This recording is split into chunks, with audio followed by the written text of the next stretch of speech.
Welcome to our YouTube channel Veer story. अगर आपको जल्दी से नेक्स्ट एपिसोड चाहिए तो वीडियो को अभी लाइक करो। ये वीडियो स्टार्ट करने से पहले मैं डिस्क्लेमर दे देना चाहता हूं, हमारे वीडियो में खून खराब रोमांटिक सीन 18+ मोमेंट है। अगर आप लोग बच्चे हो तो प्लीज इस वीडियो को मत देखना, और अगर देखना चाहते हो तो प्लीज अपने पेरेंट की परमिशन ले लेना। And video enjoy. 83 हर्षल को लेकर झगड़ा। अब तक आपने पढ़ा कि कशिश रणविजय को अपने साथ ऑर्फनेज लेकर जाती है, जहां वह पल्स एंटरटेनमेंट की एक आर्टिस्ट रेचल से टकराती है। अब आगे नोट रियली, कशिश ने सिंपली कहा और रूम के अंदर चली गई। रेचल ने भी बात को आगे नहीं बढ़ाया और कहा, वेल दिन सर, आप लोग जाए, मैं यहाँ से जाती हूँ। ऑलराइट। उसके बाद रेचल क्लासरूम में वापस आए और उसने जेटली हर्षल का सर थपथपाते हुए कहा, हर्षल मैं आज जा रही हूँ, मैं कल तुमसे फिर मिलने आऊंगी। हर्षल ने हाँ में सर हिलाया और उसकी आंखों में उम्मीद साफ नजर आ रही थी। अब जब हर्षल देख नहीं सकता था तो वह हमेशा ही दूसरे लोगों को लेकर काफी अलर्ट रहता था, और रेचल के साथ उसका ऐसा रिएक्शन देखकर कशिश थोड़ा हैरान हो गई थी। रेचल के जाने के बाद कशिश हर्षल के बगल में बैठते हुए बोली, हर्षल क्या तुम बता सकते हो कि मैं कौन हूँ? हर्षल ने हाँ में सर हिलाया और कशिश के कपड़ों को पकड़ लिया। कशिश मुस्कुराए और उसके फ्लफी बालों को सहलाते हुए बोली, क्या तुम्हें वह लड़की पसंद आई जो अभी अभी आई थी? हर्षल ने फिर से हाँ में सर हिलाया। वेल, मुझे भी वो काफी अच्छी लगी, शायद वो बुरी इंसान नहीं है। ये सुनकर हर्षल ने सीरियसली फिर हाँ में सर हिलाया। एक्चुअली मैं भी पियानो बजा सकती हूँ, क्या तुम सुनना चाहोगे? हर्षल ने हाँ में सर हिलाया और फिर अपने छोटे छोटे हाथों को 2 बार ताली बजाए। ऑलराइट, अब जब हर्षल इतना सपोर्टिव है तो मैं तुम्हारे लिए एक सॉन्ग प्ले करती हूँ। कशिश खड़ी हुई और पियानो के पास जाकर बैठ गई और एक पुराना पियानो सॉन्ग कैनन बहुत ही स्किलफुली बजाने लगी, जिसकी वजह से लगातार हैप्पी नोट्स वहां पियानो के रूम में सुनाई देने लगे। जब रणविजय ने उसे ढूंढा तो कशिश ने ऑलरेडी ठीक उसी वक्त लास्ट नोट खत्म किया था। दरवाजे पर खड़े इंसान को देखकर कशिश खड़ी हुई और बोली, सॉरी तुम इतना देर इंतजार करवाने के लिए। बोलते हुए वो हर्षल के पास गई और नीचे झुकते हुए उसका सर थपथपाया। चलो बाहर चलते हैं कुछ फ्रेश हवा के लिए, कशिश ने कहा और हर्षल को गोद में उठा लिया, जिसे देखकर रणविजय की भौहें आपस में सिकुड़ गई और वो कशिश के पास आया और उसने पूछा, क्या तुम अभी अभी पियानो बजा रही थी? हाँ मैं ही थी। तुमने इसे क्यों पकड़ा हुआ है? उसकी आवाज थोड़ी कोल्ड थी और उसने अपना हाथ आगे बढ़ाया। कशिश के हाथ से उस बच्चे को लेने के लिए उसकी इनडिफरेंट आंखें उस छोटे बच्चे को देख रही थी।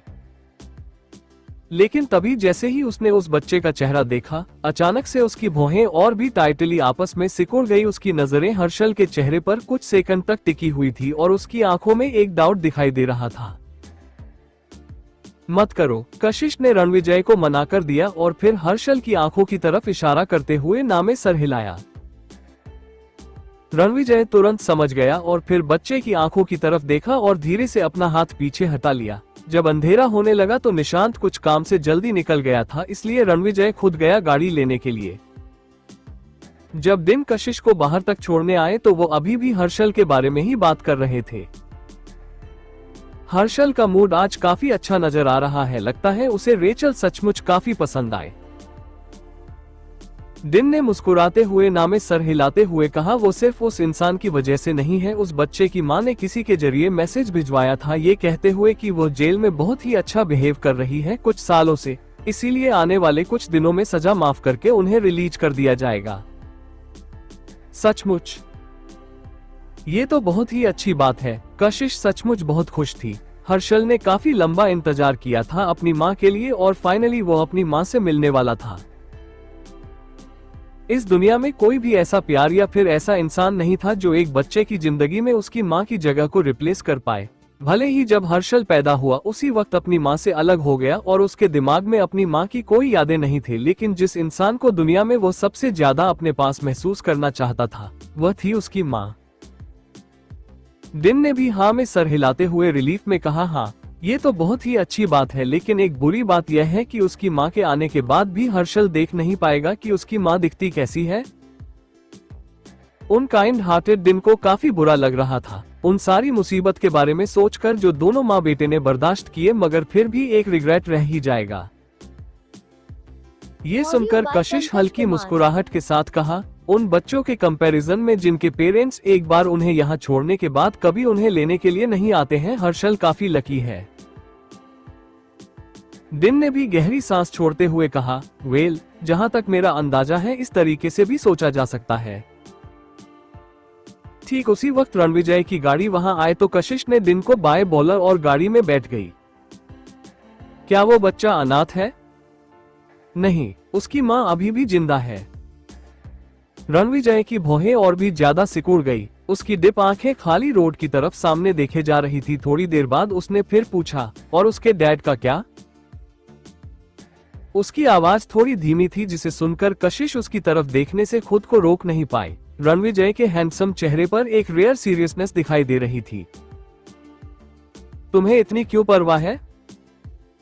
क्या हर्षल तुम्हारा? कशिश अपनी बात खत्म कर पाती उससे पहले ही रणविजय ने अचानक अपना सर घुमाया और उसकी तरफ अपनी आंखों में कोल्ड वार्निंग लिए देखने लगा, जिसकी वजह से कशिश को अपने दिल में थोड़ा दर्द महसूस हुआ और उसने कहा, मुझे नहीं पता कि उस बच्चे का पिता कौन है और मुझे नहीं पता कि उसकी माँ कौन है।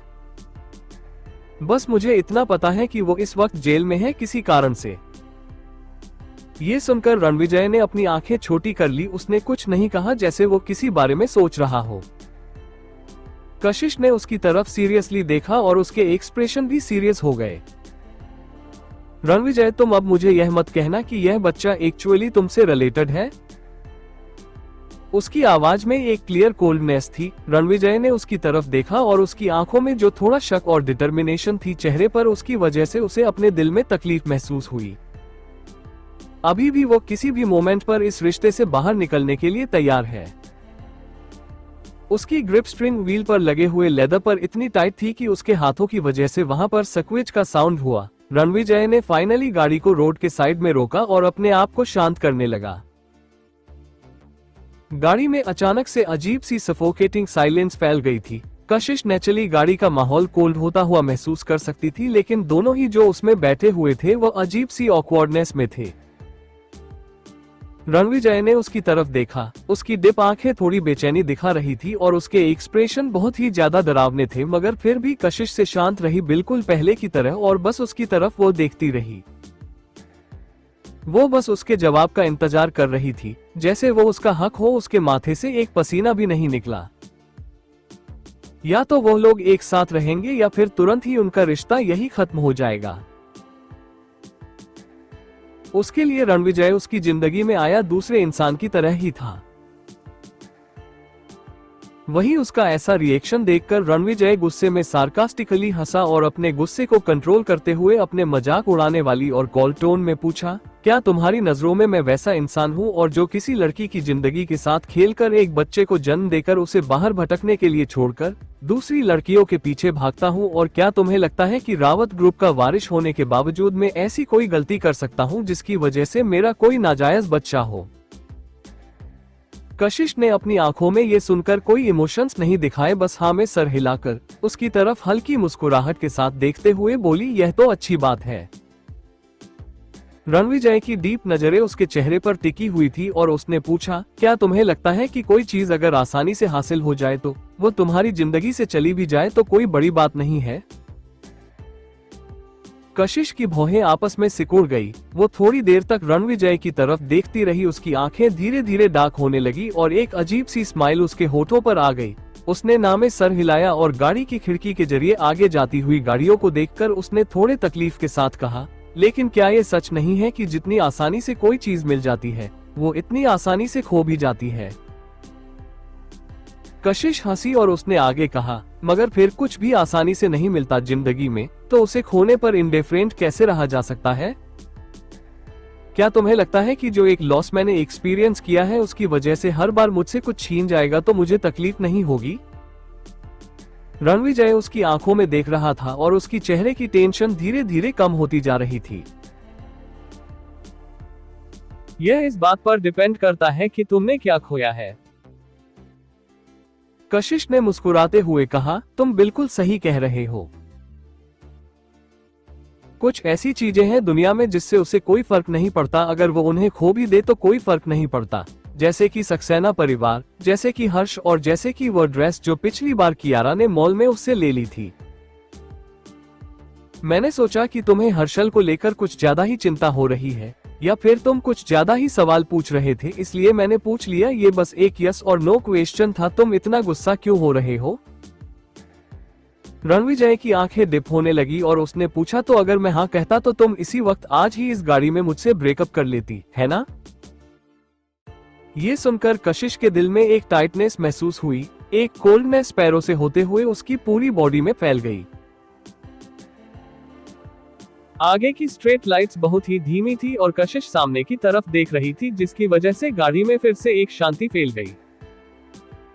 शायद कुछ सेकंड बीते थे या फिर कुछ मिनट या फिर उससे भी ज्यादा वक्त, जब कशिश ने एक गहरी सांस ली और कोल्ड टोन में कहा, ऑफ कोर्स। ये बात होते ही गाड़ी का टेम्परेचर अचानक से फ्रीजिंग पॉइंट तक गिर गया। रणविजय की भारी आईब्रोज और आंखें स्ट्रांग गुस्सा दिखा रही थी और उसके आसपास से बहुत शार्प ऑरा निकलने लगा, जैसे अगले ही सेकंड वो छोटी सी गाड़ी ब्लास्ट होने वाली थी। उसका गुस्सा उसके बर्दाश्त के बाहर जा रहा था। कशिश ने अपनी मुठिया कस ली और उसकी आंखें फ्लिकर होने लगी। तुम फिर से गुस्सा हो रहे हो? मैं बस वही कह रही हूँ जो एक नॉर्मल इंसान सोच सकता है। अगर हर्षल तुम्हारा बच्चा हुआ तो मैं तुमसे उसके डैड होने का हक नहीं छीन सकती, और हर्षल की मॉम मरी नहीं है, वो जेल में है। जब तक वो जिंदा है तुम्हारी रिस्पॉन्सिबिलिटी है कि तुम उसका ध्यान रखोगे। मैं किसी और का आदमी और किसी बच्चे का पिता नहीं छीन सकती। उसे दुनिया में सबसे ज्यादा नफरत घर तोड़ने वाली औरतें से थी, इसलिए ऑफ कोर्स वह अपने आप को तो वह नहीं बनाने देगी किसी भी कीमत पर। रणविजय काफी वक्त कशिश की तरफ देखता रहा और उसकी कोल्ड आवाज धीरे धीरे ऊपर उठ रही थी। तुम्हें लगता है कि मुझे इस बात की फिक्र है?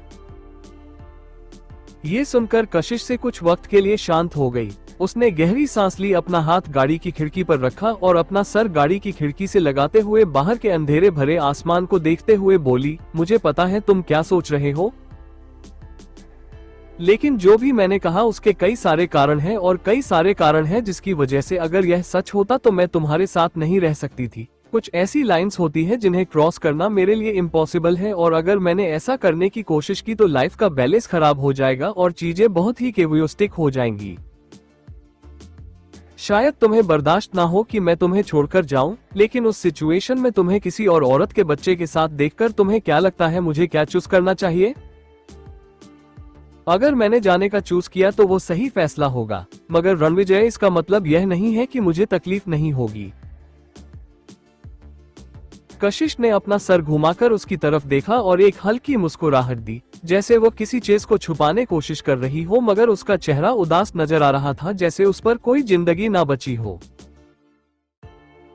रणविजय की आंखें चुपचाप उसके शांत चेहरे को देख रही थी और वह पावरफुल और शार्प ऑरा जो उसके पास था वह धीरे धीरे कम होने लगा। उसकी आंखों की वो कोल्डनेस धीरे धीरे किसी और एक्सप्रेशन में बदलने लगी। तुम कोई ऐसी इंसान नहीं हो जिसे मैं अपनी मर्जी से अपने पास रखूं या फिर छोड़ूं। जब मैं जिंदगी में सबसे लो पॉइंट पर थी तब तुम मेरी जिंदगी में आए थे, और जब मैं सबसे ज्यादा हेल्पलेस थी तब तुमने मुझे जीने की उम्मीद दी थी। इतने कम वक्त में तुमने वह सब कुछ मुझे दिया है जो मेरी जिंदगी में जुड़े हुए लोगों ने शुरू से मुझे नहीं दिया, लेकिन मेरे पास उस वक्त जाने के अलावा और कोई चॉइस नहीं होगी, इसलिए मुझे एक अनग्रेटफुल इंसान मत समझना। ये सब सुनकर रणविजय का कोल्ड ऑरा कंप्लीटली गायब हो गया और उसके सफेद चेहरे को देखते हुए उसने अपना हाथ उठाया और उसके फोरहेड के बालों को साइड किया और अपनी उंगलियां उसकी थकी हुई आंखों पर रख दी। I am sorry. रणविजय की आवाज थोड़ी कंफ्यूज और लो से थी। कशिश की आंखें उसके वार्म हाथ से कवर थी जो डार्कनेस में हल्की सी कांप रही थी। उसकी लॉन्ग पलकें रणविजय के हाथों से टकरा रही थी, जिससे उसे थोड़ी गुदगुदी हो रही थी। अब आगे कहानी में क्या होगा जानने के लिए पढ़ते रहिए और कमेंट और लाइक जरूर कीजिए। CH84 झगड़ा खत्म। अब तक आपने पढ़ा कि हर्षल वाले टॉपिक को लेकर रणविजय और कशिश के बीच में छोटा सा झगड़ा होता है, मगर कशिश की बातों से रणविजय का गुस्सा धीरे धीरे खत्म हो जाता है। अब आगे कशिश की पलकें रणविजय के हाथों से टच हो रही थी। तुम अचानक से मेरी जिंदगी में अपनी मर्जी से आ गए। शुरू से लेकर अंत तक ही ऐसा कुछ था जिसका ना मैंने अंदाज लगाया था, ना मैं उसे रोक सकती थी और ना ही डिसाइड कर सकती थी। इसलिए मुझे डर लगता है कि जब तुम मेरी जिंदगी में इतनी आसानी से अपनी मर्जी से आ सकते हो तो उतनी ही आसानी से जा भी सकते हो, बिल्कुल उन लोगों की तरह जिन्होंने मुझे छोड़ दिया और मेरे पास और कोई चॉइस नहीं है इस नतीजे के लिए खुद को तैयार करने के अलावा। नहीं, रणविजय ने अचानक से गले लगा लिया और उसकी डीप आवाज में पैनिक और अर्जेंसी साफ नजर आ रही थी। मैं कभी तुम्हें छोड़कर नहीं जाऊंगा। मुझे पता है कि मुझे तुम पर भरोसा करना चाहिए रणविजय, मुझे सचमुच तुम पर भरोसा करना चाहिए। मगर वह फ्यूचर डिसाइड नहीं कर सकती थी। फ्यूचर में कब क्या और किसके साथ होगा इसका फैसला कोई नहीं कर सकता था। सॉरी, मैं अभी भी कुछ ज्यादा ही इम्पल्सिव हो गया था रणविजय। मैं नहीं चाहती कि कुछ ऐसा जिसका हमसे कोई कनेक्शन है ही नहीं उसकी वजह से हमारा झगड़ा हो। इस बात को यही छोड़ देते हैं। ओके, ऑल राइट, मैं दोबारा इस बात को कभी उठाऊंगा नहीं। रणविजय ने अपनी आंखों का थोड़ा सा गुस्सा छुपा लिया। उसने कशिश की बातों का बिना किसी हिचकिचाहट के जवाब दिया और जेंटली के उसके बालों पर किस किया। वह यह मामला दोबारा कभी नहीं उठाएगी, भले ही वह बच्चा सचमुच शौर्य का हो, मगर यह उसका मामला है, एक ऐसा बच्चा जिससे उसका कोई लेना देना नहीं है। उसकी वजह से एक्चुअली कशिश इतना गुस्सा और उदास हो गई थी। नेचुरली रणविजय को दूसरों के मामले में पड़ने का बिल्कुल शौक नहीं था, खास करके अगर वह चीज कशिश को उससे दूर करती है तो कभी नहीं। हर्षल वाला मैटर एंड पर आ गया और ना ही रणविजय और ना ही कशिश ने दोबारा इस बात को उठाया। गाड़ी फिर से शुरू हो गई और कशिश ने सुपरमार्केट चलने के लिए कहा, ग्रोसरीज खरीदने के लिए। आज इस बात को छोड़ देते हैं, रणविजय अचानक बोला। क्यों? वीकेंड तो बहुत ही कम आता है। तुम उदास हो और मेरी वजह से उदास हो, इसलिए मैं तुम्हारे हाथ का बनाया हुआ खाना डिजर्व नहीं करता। रणविजय की टोन थोड़ी सी डरी हुई थी, जिसे सुनकर कशिश को अचानक अपनी आंखों में पानी महसूस हुआ। उसने अपना मुंह खोला, मगर आखिर में कुछ न कहने का डिसाइड किया, इस डर से कि अगर वह बोलेगी तो वह किस हालत में है ये बात एक्सपोज हो जाएगी।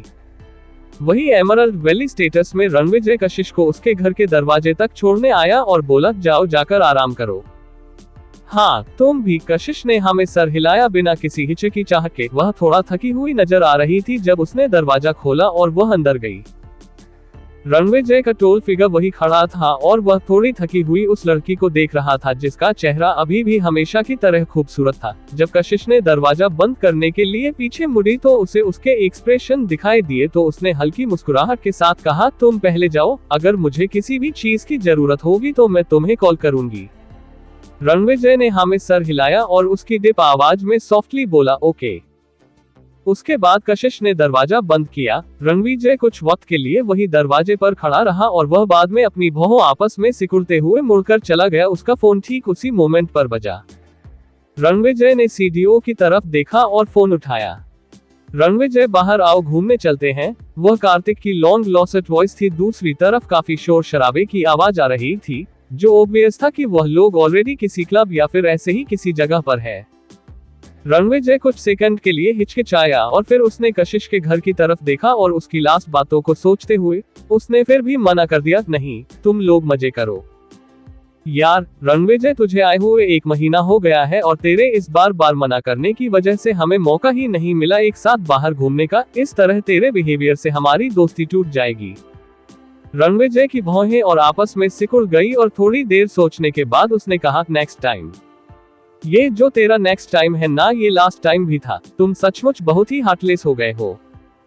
हाँ, हम अगली बार इस बारे में बात करेंगे, रणविजय ने पेशेंटली कहा और फोन कट कर दिया। उसके बाद एलिवेटर लिया और नीचे चला गया। आखिर में कशिश ने कुछ भी क्यों ना कहा हो, उसकी जो आज की इंडिफरेंट आंखें थी वह अभी भी उसके दिमाग में बिल्कुल फ्रेश थी। रणविजय के एक्सप्रेशन कुछ अच्छे नहीं थे। उसने अपना कोट निकाला, बाथरूम में गया और जल्दी ही पानी गिरने की आवाज बाथरूम से सुनाई देने लगी। 20 मिनट बाद रणविजय बाथरूम से बाहर आया, एक डार्क ब्लू कलर का पतला बाथरो पहने हुए और उसकी बेल्ट उसके कमर के आसपास बहुत ही धीरे से बंधी हुई थी, जानबूझकर टाइट नहीं की गई हुई थी। उसके बाद भी उसकी बॉडी की परफेक्ट लाइंस थी और कुछ पानी की बूंदें उसके बालों में थी। जब वो बाल सुखा रहा था तो उसके नेकलाइन का एक बड़ा स्क्रीन एरिया एक्सपोज था। उसके मसल बहुत ही वेल डिफाइंड थे, यहाँ तक कि उसने एक लूज बाथरोब भी पहना हुआ था। उसके बावजूद कोई भी उसकी वार्मथ और सिक्योरिटी को महसूस कर सकता था, उसके वेल पोर्शन्ड चेस्ट की वजह से।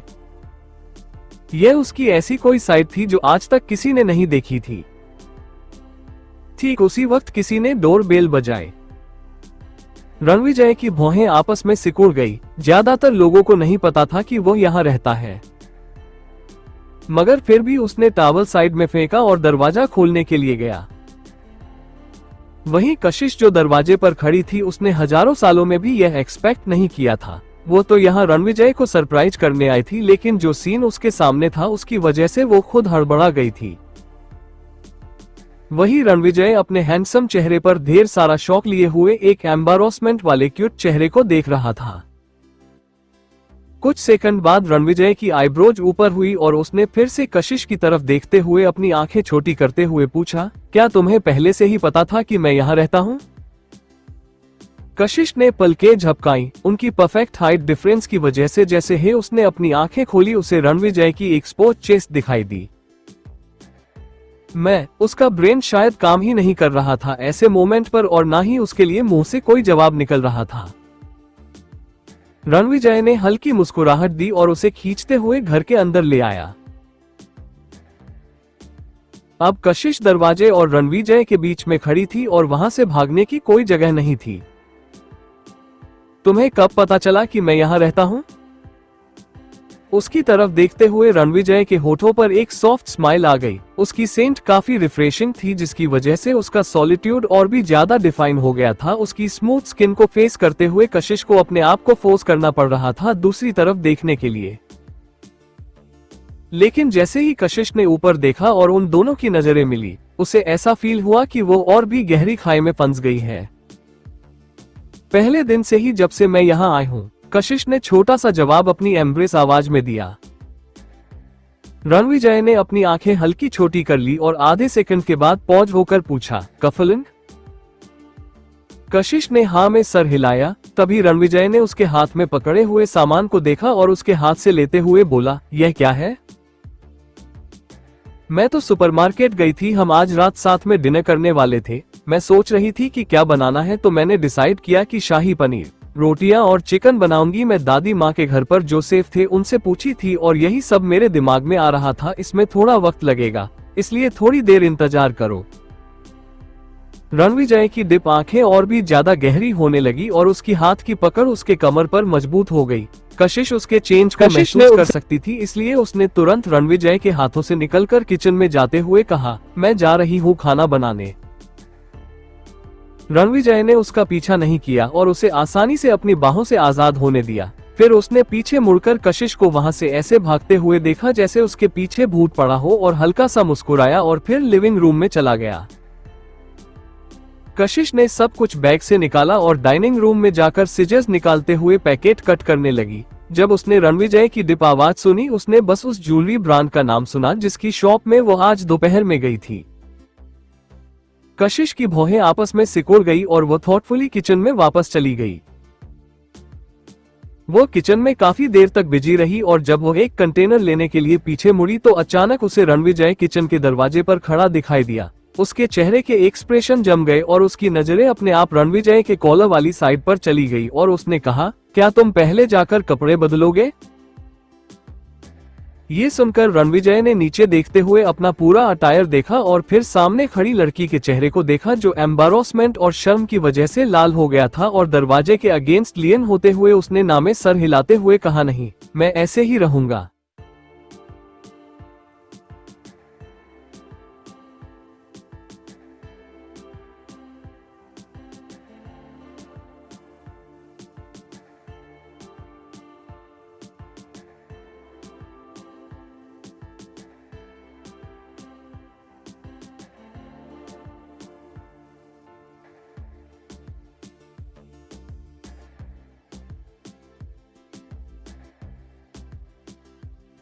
रहूंगा। उसकी आवाज डिप और चार्मिंग थी और वो बहुत ही स्लोली बोल रहा था। उसका हैंडसम चेहरे पर हल्की मुस्कुराहट थी जो थोड़ी लेजी नजर आ रही थी और एक डेविलिश चार्म उसे दे रही थी। ये देखते ही कशिश के रोंगटे खड़े हो गए। हम्बल और पोलाइट, रिफाइंड और कल्चर, क्या ये सारे टाइटल जो उसने रणविजय के लिए सोचे थे वह बेकार नहीं हो गए? किसने सोचा था कि अंदर ही अंदर यह आदमी एक चालक लोमड़ी है? उसने उसे इग्नोर किया और कबाड़ में से कुछ डिशेस निकालने लगी और उन्हें सिंक में रखा और उन्हें धोना शुरू कर दिया। उसने ऑलरेडी अपने कपड़े बदल दिए थे और लूज घर के कपड़े पहन लिए थे। उसके जेंटल हाथों में भी कोई एक्सेसरीज नहीं थे और उसके बाल बन के तौर पर पीछे बंधे हुए थे जो उसके मूवमेंट के साथ थोड़ा हिल रहा था। रणविजय ने उसकी पतली और एलिगेंट फिगर को काफी लंबे वक्त तक देखा और फाइनली ठीक से खड़े होते हुए धीरे धीरे उसकी तरफ जाने लगा। गिरते हुए पानी की आवाज से रणविजय की कदमों की आहट कशिश को महसूस नहीं हुई। जिस मूवमेंट अनएक्सपेक्टेड उसका हाथ उसकी कमर पर आया और उसकी फ्रेम वार्म चेस्ट उसके पीछे से लगी कशिश की बॉडी जम गई। उसकी जानी पहचानी फ्रेश सेंट तुरंत उसे अपने आसपास महसूस हुई और रणविजय की वार्म सांसें बार बार उसकी कान और स्क्रीन पर वह महसूस कर सकती थी। उसकी आवाज लो और कैप्टिवेटिंग थी। मुझे लगा कि तुम कुछ वक्त तक मुझसे बात नहीं करोगी। ये सुनते ही कशिश की बॉडी धीरे धीरे रिलैक्स होने लगी और रणविजय की बातों पर उसने अपना सर हल्का सा टिल्ट किया। ब्राइट लाइट उसके सर और उसकी छोटी क्यूट नोच पर पड़ रही थी। उसकी लंबी पलकें जेटली ऊपर नीचे हो रही थी। उसका लिप हल्के मुड़े और उसने क्रिस्प और खूबसूरत आवाज में कहा, और मैं तुमसे बात क्यों नहीं करूंगी कुछ वक्त के लिए? रणविजय फिर से बोला, तुम दोपहर में काफी उदास और गुस्सा नजर आ रही थी और मैंने तुम्हें गुस्सा दिला दिया था। कशिश ने यह सुनकर हाथ में पकड़ी हुई प्लेट को साइड में रखा, अपने दोनों हाथों को एप्रेन से पोंछा और फिर उन ठंडे हाथों को रणविजय के हाथों के आसपास जो उसकी कमर पर थे और लपेट लिया। रणविजय ने उसके हाथों को पकड़ते हुए उसकी तरफ देखा, जिसकी वजह से कशिश को एक वार्मथ का टच महसूस हुआ और वो मुड़ते हुए उसे फेस करने लगी और डीपली उसकी आंखों में देखते हुए बोली, मैं तुम्हें इस बात के लिए ब्लेम नहीं करती। कशिश के लिप्स हल्के से खुले और एक माफी उसकी आंखों में दिखाई दे रही थी। रणविजय, तुम बहुत अच्छा कर रहे हो। तुमसे अच्छा बॉयफ्रेंड हो ही नहीं सकता। मैंने गड़बड़ कर दी। पास्ट को लेकर मैं कुछ ज्यादा ही सेंसिटिव हूँ। आई एम सॉरी। तुम दूसरे तरीके से भी माफी मांग सकती हो।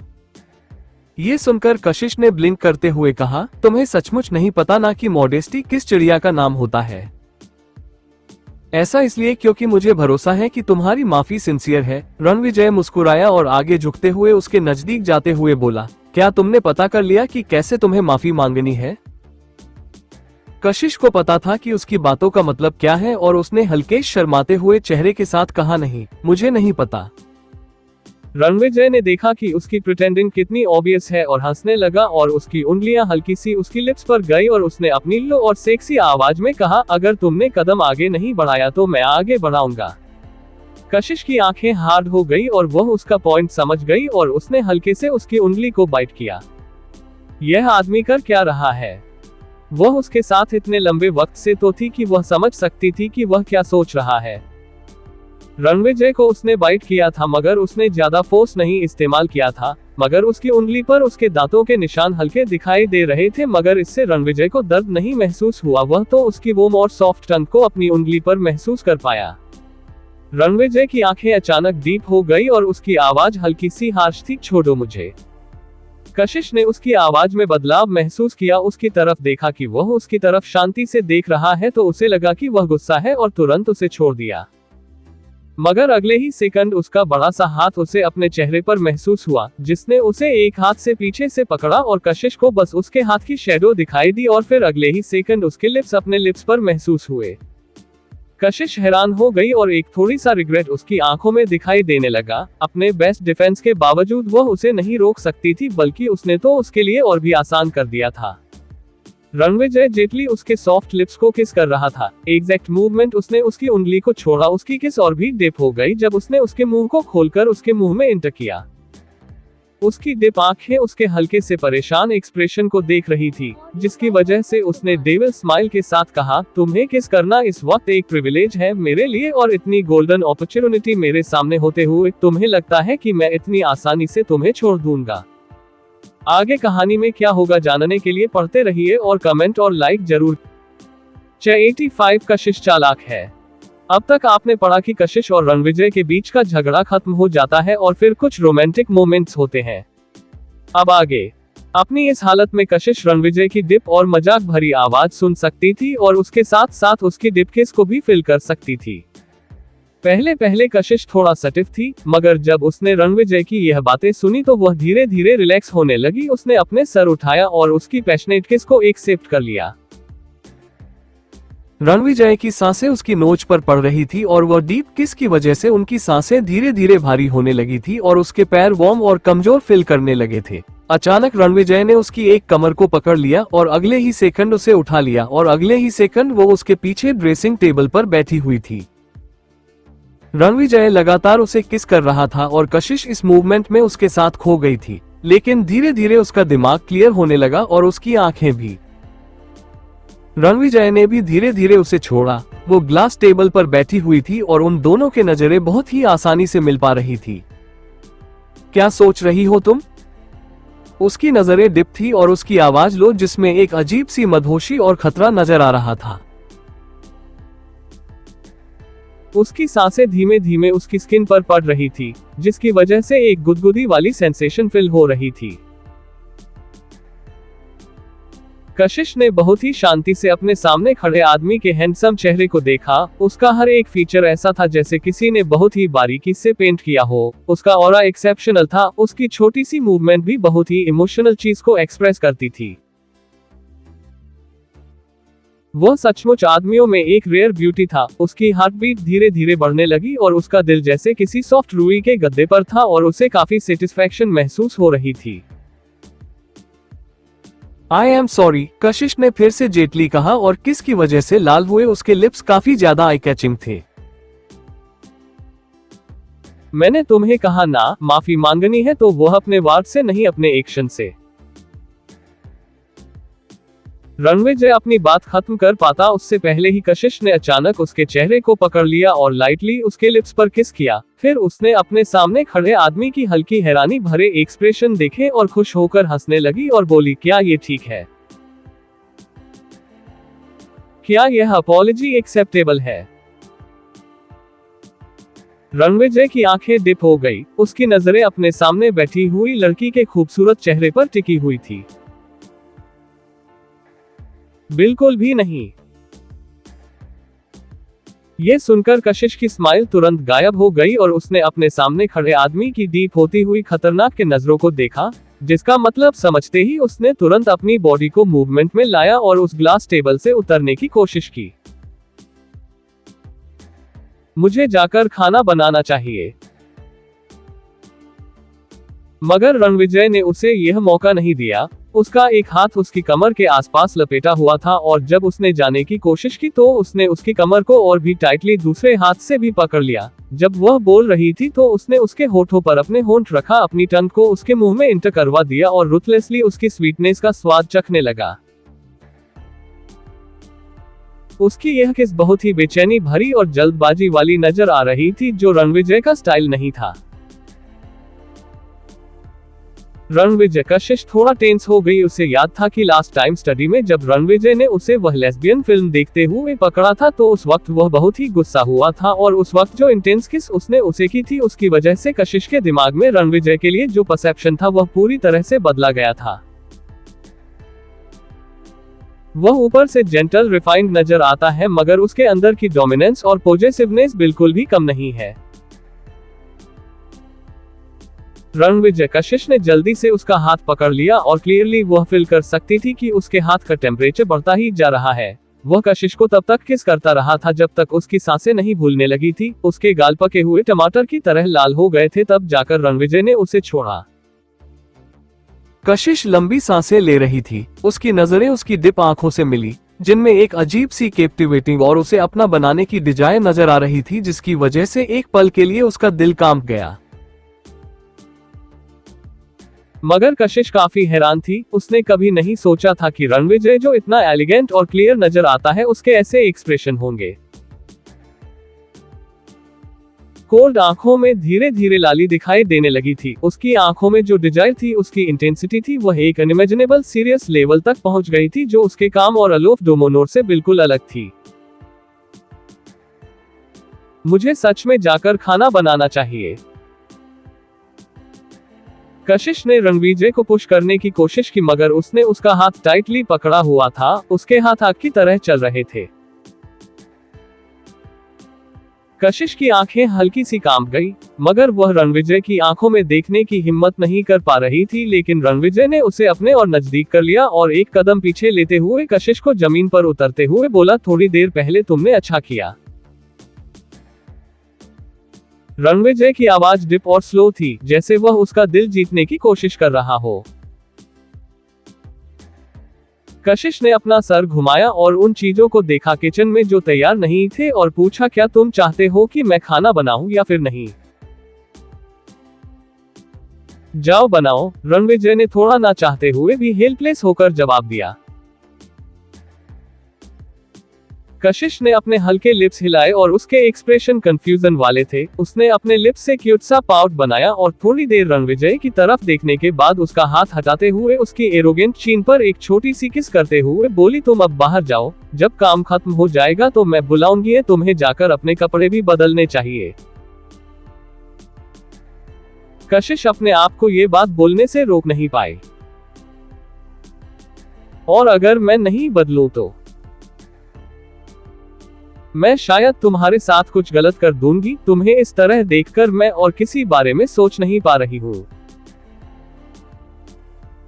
ये सुनकर रणविजय ने एक आईब्रो उठाते हुए डेविल स्माइल के साथ कहा, तो फिर तो मैं बिल्कुल चेंज नहीं करूंगा। कशिश ने टाइटली अपना मुंह बंद कर लिया और अब एक भी और शब्द ना कहने का फैसला किया। रणविजय थोड़ी देर तक किचन में रहा, लेकिन फिर कशिश पर्सनली उसे बाहर छोड़ते हुए बोली, अगर तुम सचमुच बोर हो रहे हो तो जाकर अपने ऑफिस का काम करो। तुम्हारा असली बैटलफील्ड बिजनेस वर्ल्ड है, किचन नहीं। रणविजय को शायद सचमुच काम था, इसलिए उसने भी रुकने के लिए ज्यादा जिद्दी नहीं की। 40 मिनट बाद कशिश ने फाइनली सारी डिशेज टेबल पर लगाई और ऊपर गई रणविजय को बुलाने के लिए। ये पहली बार था जब वो उसके अपार्टमेंट में आई थी, मगर पूरे अपार्टमेंट का लेआउट बेसिकली उसकी अपार्टमेंट जैसा ही था, इसलिए उसे जल्दी ही उसका स्टडी रूम मिल गया। स्टडी रूम का दरवाजा बंद नहीं था और रणविजय अपनी चेयर पर बैठा हुआ था, बहुत ही शांति से अपने हाथ में पकड़े हुए डॉक्यूमेंट को पढ़ रहा था। उसके आसपास अब वह इजी गोइंग एटमॉस्फेयर नहीं था जो थोड़ी देर पहले उसके साथ होने पर था। अब वह बिल्कुल शांत और सीरियस था, बिल्कुल वैसे जैसे वह उससे पहली बार मिली थी। उसने अपना सर हल्का सा टिल्ट किया। वो सोचते हुए ऐसा लग रहा था जैसे वह जानबूझकर अपना स्टेटस को कम कर रहा हो उसके साथ रहने के लिए। कशिश दरवाजे पर खड़ी थी और उसने धीरे से नॉक किया। साउंड सुनकर रणविजय ने ऊपर देखा और सामने खड़े इंसान को देखते ही उसकी आंखों की कोल्डनेस और गहराई तुरंत गायब हो गई। खाना तैयार है? उसके होंठ हल्के से ऊपर उठे और उसकी आवाज डिप और प्लीजिंग थी। कशिश ने सबकॉन्शियसली हाँ में सर हिलाया, मगर उसकी आंखें फ्लिकर हो रही थी और उसके दिल में एक थोड़ी सी उदासी थी। वो सचमुच उसके लिए अपना स्टेटस कम कर रहा है। रणविजय ने हाँ में सर हिलाया, अपने हाथ में पकड़े हुए डॉक्यूमेंट नीचे रखे और कशिश के पास आया और अपना हाथ आगे बढ़ाया। उसका हाथ पकड़ते हुए पूछा, क्या सोच रही हो तुम? कशिश ने अपने चेहरे के एक्सप्रेशन बदले और एक मुस्कुराहट के साथ उसे देखा और उसका हाथ टाइटली पकड़ते हुए बोले, कुछ नहीं, खाना तैयार है, चलो नीचे चलकर खाते हैं। कशिश ने रणविजय को पहले खाना सर्व किया और फिर बैठते हुए बोली, मुझे लगता है मैंने काफी अच्छा काम किया है कुकिंग करने में, ट्राई करके देखो। रणविजय ने एक स्पून लिया और सबसे पहले डिशेस ट्राई की ग्रेसफुली। उसे खाते हुए देखकर कशिश ने उम्मीद भरी नजरों से उसकी तरफ देखते हुए पूछा, कैसा है?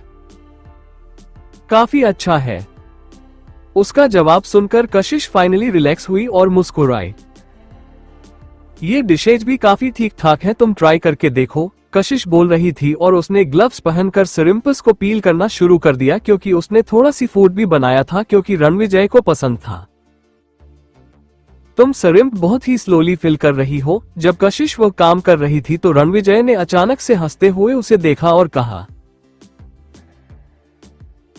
कशिश ने उसकी तरफ देखा तो रणविजय ने एक श्रिम्प उठाए और अपनी प्लेट में रखते हुए बोला, वह देखो, यहाँ प्रेस करो, थोड़ा सा सर हिलाओ, यहाँ से पील करो, पकड़ो और हो गया।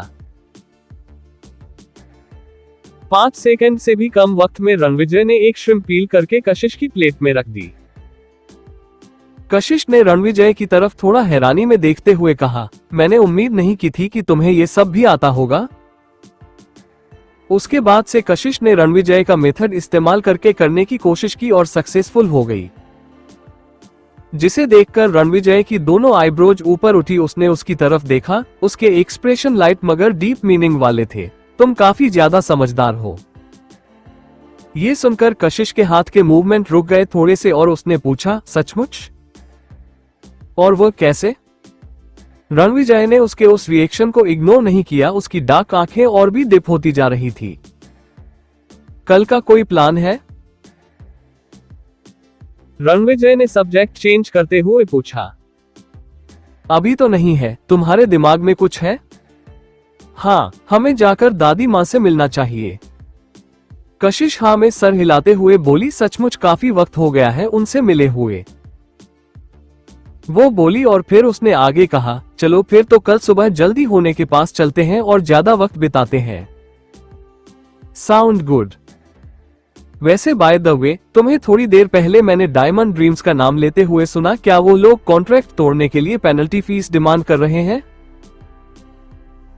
रणविजय ने उसकी तरफ देखते हुए कहा, उसकी तुम चिंता मत करो, मैं उन्हें पेनल्टी फीस नहीं देने वाला। ये सुनकर कशिश के चेहरे पर थोड़ा सा भी रिग्रेट नहीं दिखाई दिया, बल्कि उसने कहा, डायमंड ड्रीम्स का सीईओ इतना कैजुअली पेनल्टी की डिमांड कर रहा है तो पक्का वह पैसों के पीछे अंधा हो गया है। मगर वह पैसा सिर्फ उसकी तुरंत प्रॉब्लम्स को सॉल्व कर सकता है। उसके फाइनेंशियल इश्यूज कभी ना खत्म होने वाली कहानी है। ये सुनते ही एक हैरानी रणविजय की आंखों में दिखाई दी और उसने पूछा, तुम्हें क्या पता है? कशिश ने उसकी तरफ देखा और हाँ में सर हिलाते हुए खाना खाते हुए आगे बोली, डायमंड ड्रीम्स का सीईओ बहुत ही लालची आदमी है और वह बिना किसी प्लानिंग के इम्पल्स में आकर कोई भी काम कर देता है। वो सिर्फ एक सक्सेसफुल ज्वेलरी बिजनेस चलाकर सेटिस्फाई नहीं था, क्योंकि उसे कार्स बहुत अच्छी लगती थी और हमेशा से ही अपना खुद का एक कार ब्रांड शुरू करना चाहता था। इसलिए उसने 5 साल पहले कोशिश की। मगर यह कोई आसान काम नहीं था। आजकल के जमाने में सब लोग एस्टेब्लिश्ड ब्रांड के पीछे भाग रहे हैं।